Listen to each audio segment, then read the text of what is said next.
आप सभी प्रभु प्रेमियों को मेरा प्यार भरा राधे राधे। इस वीडियो में हम चर्चा करेंगे आषाढ़ मास की कृष्ण पक्ष की एकादशी का क्या नाम है। धर्मराज के ऐसे पूछने पर भगवान श्री कृष्ण ने कहा, हे धर्मराज, इस एकादशी का नाम योगिनी एकादशी है और इस योगिनी एकादशी का व्रत करने पर मनुष्य के सभी पाप नष्ट हो जाते हैं और वह मनुष्य पाप मुक्त होकर स्वर्ग के लिए निवास करता है।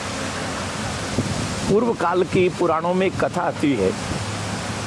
अलकापुरी के राजा कुबेर भगवान शिव की पूजा कर रहे थे। तो पूजा करते हैं तो उनके नगर का माली नित्य पुष्प लाता है और वह भगवान को चढ़ाते हैं। लेकिन जो उनका माली था, हेम उसका नाम था, थोड़ा सा स्त्रीगामी था। वह अपनी पत्नी में बहुत ज़्यादा स्नेह रखता था, कामना रखता था।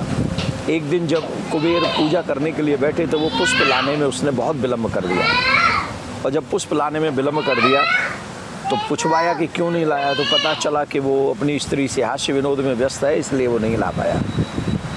तो उन्होंने उनको बुलवाया और बुलवा कर उसको क्रोधित हुए और शाप दिया कि जा तू इस अलकापुरी से च्युत हो जा, मतलब यहाँ से दूर हो जा और तू जाके पृथ्वी लोक पे चला जा और वहाँ तुझे अनेक कष्ट भोगने पड़ेंगे, तुझे कोढ़ भी हो जाएगा।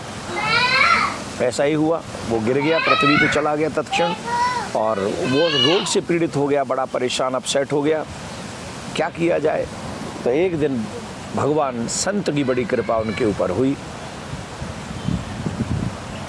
उनके आश्रम में जब वो गया, बहुत ऐसे लग रहा था जैसे युग युगांतर तक से वो ऋषि इस धराधाम पर विराजमान है। तो उनके पूछने पर जब ये बात बताई तो वो बड़ा दुखी हुआ और उसने अपना सच बता दिया। तब उन्होंने कहा कि आषाढ़ मास के कृष्ण पक्ष की योगिनी एकादशी का व्रत करो, तुम्हारे सब पाप नष्ट हो जाएंगे और तुमको पुनः वही सुख प्राप्त होगा जो पहले था। और यही हुआ भी। ऋषि के कहने से, संत के कहने से उन्होंने वो व्रत किया और फिर वो पाप मुक्त हुए और वो अपने धाम के लिए चले गए हैं अलकापुरी में। फिर वो आनंद लेने लगे, रहने लगे, सुख भोगने लगे। अलकापुरी का वास उसे प्राप्त हो गया। हम सभी जो एकादशी, योगिनी एकादशी है, इसका व्रत करेंगे 11 तारीख को। 11 तारीख को इसका व्रत होगा और 12 तारीख को इसका पारायण होगा। पारायण का समय आप सभी 5:36 से लेके 8:10 तक इसका पारायण होगा 12 तारीख को। इस एकादशी का व्रत करने पर 88,000 ब्राह्मणों को भोजन कराने का जो फल है वह इस एकादशी का व्रत करने से फल मिल जाता है।